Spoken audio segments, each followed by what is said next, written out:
Let's get physical. It's Jordan here, back again with this week's update on all the physical releases coming to the Nintendo Switch June the 22nd until the 26th. Let's see what we've got this week. Rayman 30th Anniversary Edition is getting its physical release this week, finally. It feels like it's been an eternity since the digital release came out. For some reason, the video I made about it is the 8th most popular video on this channel, which makes me sad because it shows that, negative spins on videos work. That's why there's so much misery on YouTube. At least in this regard, it was definitely warranted. Because despite being a lovely collection of variations of the first Rayman game, it does have a major flaw, like it's true, and that is the changed soundtrack, which a lot of people understandably could not get over. As someone who is less nostalgic for the game, I barely noticed it, but just imagine if they changed, Final Fantasy VII soundtrack, I would be raging. Anyways, aside from that big flaw, it is a fun collection. Also on PlayStation 5, and my executive producers God of Resin, Jennifer M, and Cartoon Soren, they've chosen this as their pick of the week.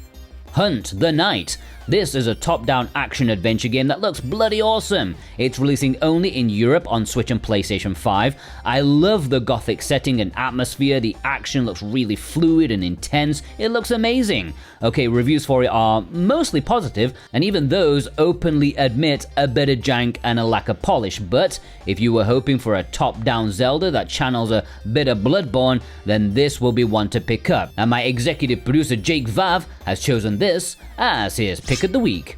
As I said, it's in Europe only, but VGP will be carrying copies of it, so if you want it, or if you want any of the other games featured in this video, consider using the links down below in the description and pinned comment. Any purchase made via a link there helps support me and this channel in the best way possible. I thank you from the bottom of my heart. VGP are a great company with free worldwide shipping on orders over $55 American. Plus, if you buy something with my link, you are put into a draw to have a chance of winning a $10 discount coupon. And this week's winner is I don't know, because I'm making this on Friday because I've got a long trip over the weekend and it's a bit too early for me to find out the winner. So this week's winner will be announced in next week's episode. Long Gone Days, another European exclusive game. I can almost see why this didn't get a North American physical due to the themes around it. You can't have guns pointing at people, how dare you? You are part of a private military organization, and there are 2 turn-based battle systems involving the pew-pew, and that makes it a very modern setting compared to your usual RPG out there. There's some interesting systems in here too, like having to communicate with people who don't speak the same language as yourself. As a team of mercenaries from all over the world, they may have to deal with that. You also have to keep your morale high. And yeah, very interesting. This is on Switch and PlayStation 5, only in Europe, and it also will have a collector's edition. Again, VGP will be carrying copies of it, and my executive producer Kevin W has chosen this as his pick of the week. Hauntii should be releasing in North America this week. This is the standard edition from Lost in Cult that is releasing at retail. This is a very artsy, stylized action-adventure game, a beautiful art style as you explore a world, collect things to help you remember your past life. You are a ghost who can possess and control objects to solve puzzles. It is very well regarded. As I said, this is for the standard retail edition, but remember, lostincult.co.uk, on Switch, they have a very nicely put together collector's edition, the smartest, most elegant collector's editions around. I've linked that down below too. Any purchase there also helps support me. I now have affiliates with Lost in Cult. I don't know if that is coming this week too or later down the line. I did ask them, but I have to make this video quickly, so I don't know the answer yet. Xeno Crisis is getting a new physical release in Europe this week. North America will have to wait a couple more months to get theirs, including the VGP exclusive cover variant. But if you're in Europe, now is the time to pick up this twin-stick indie classic. Well, maybe. You can get this physically in a triple pack for cheaper than this single release. I think Reef have been using something that's similar to their name with the pricing on this single re-release. I don't know what's going on. It is a great game though, regardless. Kemco RPG Selection Volumes 4, 5, and 6. All 3 of these individual releases should be releasing in North America this week. They're really pushing to try and catch up with Japan and Asia, who, if you watched my just announced physicals last week, you will know that they just announced Volume 15, which is nuts. We need to set up some sort of bet. Like, I really do not think they will get up to 15 in the West, but if they do fully catch up, what do you want me to do if I lose that bet? Cabernet is releasing in Europe this week. No North American release for this one, although this was in Asia and Japan. It's been out there for a while already. I think a good few of you have imported it already. I've talked about this a million times before. Hopefully this is the last time I ever have to repeat myself. This is a side-scrolling adventure game with RPG elements, a bit like Vampire the Masquerade, but much more indie. However, it's also supposed to be really good. It's also on PlayStation 5 alongside the Standard and Collector's Edition. And my executive producer, Brent McLean, has chosen this as his pick of the week. Chickenhare and the Treasure of Spiking Beard. This actually released last week, but for some reason Amazon UK confused me with their dates. I don't know why they get behind so much. Anyways, I will mention it now. It is getting a North American physical in July, and it is a pretty decent looking 3D platformer based off a comic book, apparently. It kind of looks better than it has any right to be. I mean, don't expect like Mario 64 or anything, but the few reviews that it does have on Steam are quite positive. Sworn, a quick mention to this, which is releasing in North America this week after releasing in Europe a few weeks back. This is a multiplayer action roguelike, looks really good, and my executive producers OGCIB and Super Ben Julio, they've chosen this as their pick of the week.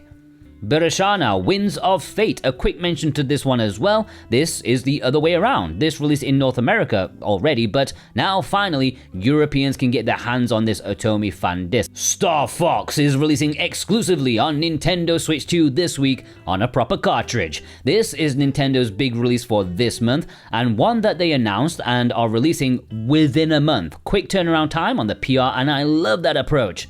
Just as much as I love the approach to Corneria in this game. An iconic rail shooter that's revived with a slick new coat of paint, more story segments, and multiplayer options. What else is there to say about this classic? It's great that it's being brought to a new audience, even though it is like the 5th time they've wheeled this game out in some capacity, but I look forward to shooting Slippy the millisecond I get the chance. And my executive producers are obviously very excited. Thorn Metal Luna, Precision Plague, Punkidooster, Robotech, Chasermine, Adamantium, Josh Foot, Instacritic, Joshua L, Lewis K, Jimmy A. Guerrero, Dave Huswaite, Nerdy Sean, Ghost Bune, Firm Returns, John Jamin, Viz, Dane Wilkinson, and Madhawk110. They've chosen this as their pick of the week.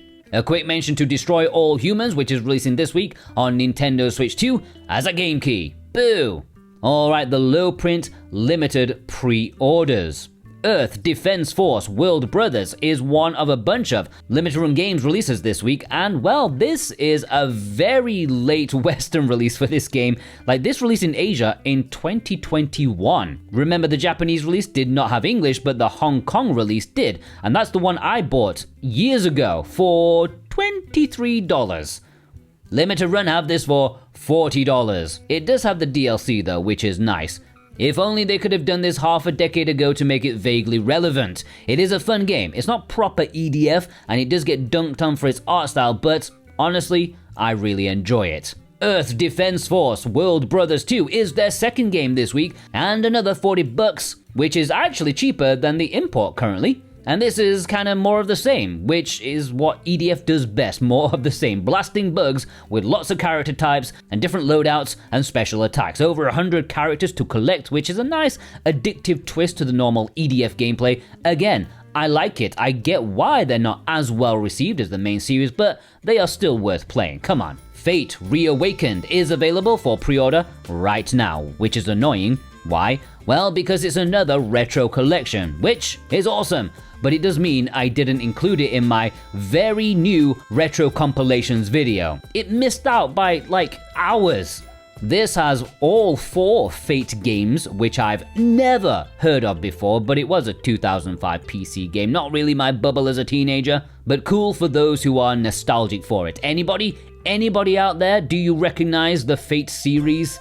Alright, the imports Play Asia territory. If you want to import any of the games included here, you can do so via VGP for most of them, but also Play Asia. And if you click my Play Asia link, you can get 5% off if you use my discount code Jordan2026. But remember, click my link first. If you don't, it won't work. HYKE Northern Light, or is it Lights? I don't know, but it's releasing in Asia, seemingly as an exclusive. It will play in English, and this is a nicely regarded game if you're looking for something a bit more casual in the top-down hack-and-slash adventure genre. If Hunt the Night's comparison to Bloodborne scared you, then this one will be a nice, easy pick-up-and-play title instead. Simple combat as you go about gathering companions. There's some camping stuff going on as well. The biggest criticism is that it could do with a bit more polish. It's also going to be on PlayStation 5, and my executive producers G Bautista 100 and Miami Sunrise, they've chosen this as their pick of the week. My Little Puppy is another import exclusive. There are a few versions of it, however, I would say for my particular audience, you're probably going to want to pick up the Play Asia exclusive English cover version, although all the other versions will play in English. And despite the shovelware title, this is actually a very well regarded game, an emotional story about a dead dog trying to find their owner, and it has a lot of gameplay mashups like variety to make it an interesting, if not particularly deep gameplay experience, but emotionally deep. It's going to hit you hard. It's coming in a standard edition as well as a deluxe edition, and my executive producers Mr. Awesome and Azrath have chosen this as their pick of the week. MAMIYA, A Shared Illusion of the World's End, is a visual novel that's releasing in Japan this week, playable in English. This is a very highly regarded dark mystery visual novel set in the year that the world was prophesied to end. It is a story of trauma, of coming to terms with the situation, lots of endings with lots of characters, lots of things to digest. And despite looking like an otome or potentially a BL visual novel, it's not. There's lots of dudes featured, but it's just a standard VN, a solid story about sad events and people coping with it. I think it's going to be one of the top tier visual novel imports this year, and it's also got a collector's edition. Promise Mascot Agency is releasing in Asia this week on Switch and PlayStation 5. Now, this is coming to North America as well, but we don't really know when. Just sometime this year, probably. If you can't wait for that, then you may want to pick up this Southeast Asian release, and the game is supposed to be very, very good, especially if you like something wacky and offbeat. That's rare for games to do these days. And my executive producers, Cole Animals, D's Nuts, and Mojo, they've chosen this as their pick of the week. Kemco RPG Selection Volume 14 is releasing in Japan and Asia this week. Yes, 4 more mini JRPGs to add to your collection. At this point, it's more about getting the full colourful set than the actual games themselves. But here, you get Astroon Academy, Journey to Cracia, Alter Age, and RPG Spirit Valor. They couldn't be arsed with that last one. They all play in English, and maybe this will get a Western physical at some point, but you know I doubt it. I've just made a bet on it. But my executive producers, Dave Horwath, and my man in Japan, Vey, they've chosen this as their pick of the week. Japan is also getting these games this week, which is nuts. The first game we are getting very soon in the West. The second game we have already. The others do not have English, some of which are a tragedy, if I'm being honest. Alright, the community spotlight. Now, I am in a big rush this week. Over the weekend, I will be out of town, so I am making this video super early, and even then, I don't have a lot of time. I've got to make 3 videos in one day. Well, maybe 3 if something comes through, but definitely 2. So I'm only going to talk about my executive producers, their photos this week. I'm sorry, but it's just to save me a bit of time. Brent McLean picked up the Ghostmaster game, which heavily reminds me of that pretty cool Mega Drive game where you basically have to scare people out of their own home. It's a great concept. Cartoon Soren sent in this photo of Hyperdimension Neptunia Rebirth 2. Following on from last week's first game, I wonder what he's going to show next week. Dave Horwath sent in this photo with the Disney Afternoon Collection on Switch 2, always nice to see that, and the not so excellent retro collection of Bill and Ted. At least it's not destroyed like Limited Run said they would do. Dead Bunny's YouTube picked up Outlaws from Limited Run. Actually, if you saw the video on Friday, that I still haven't made as I'm narrating this, but I will do by the time you see it, VGP have this available right now, as long as it's still in stock. Timing. Either way, it's a boomer shooter like Doom, but set in a Western, and it looks awesome. D's Nuts sent in this collector's edition of a Zelda game. Which one? I think it's Tears of the Kingdom, but honestly, I really don't know for sure. Collector's editions are not really my thing. Firm Return sent in this photo with something of a blast from the past. Remnant from the Ashes. Really don't see that one all that often these days. A third-person survival game that the box art, that looks pretty badass. Instacritic sent in this photo picking up a few editions of the Gradius Origins. I do love that classic silver bordered edition. I'm not even nostalgic for the NES, but even I start to tear up looking at this. Miami Sunrise sent in this photo, picking up two obscure imports which are very similar. The one on the right was the first release exclusive to an obscure Japanese website. The one on the left is the same but has an extra game and was released at retail in Japan. Madhawk110 sent in this photo picking up Ariana and the Elder Codex. Really good game, surprisingly so. I had no expectations going into it, which probably helped, but it's definitely worth a buy if you like Metroidvanias. My man in Japan, picked up the imports there from last week, including the original Switch physical of Incombini. The West is not getting the standard Switch physical, only Switch 2. Plus the two other games, we have them in the West already, but I'm still waiting for confirmation that maybe these are more complete on cartridge compared to the Western ones, which came out ages ago. Alright, let's have a roundup. Kresolak, Renato, Cultured Weeb, Bloody Knights, Twig E, The Family OG, Trunko, Bub, The John,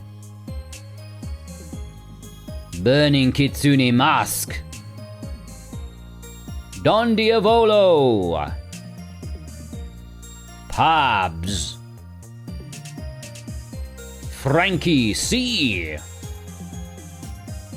Sully, Andrew R, Bluto the Smelly, Axeru, Robin H, Bent S.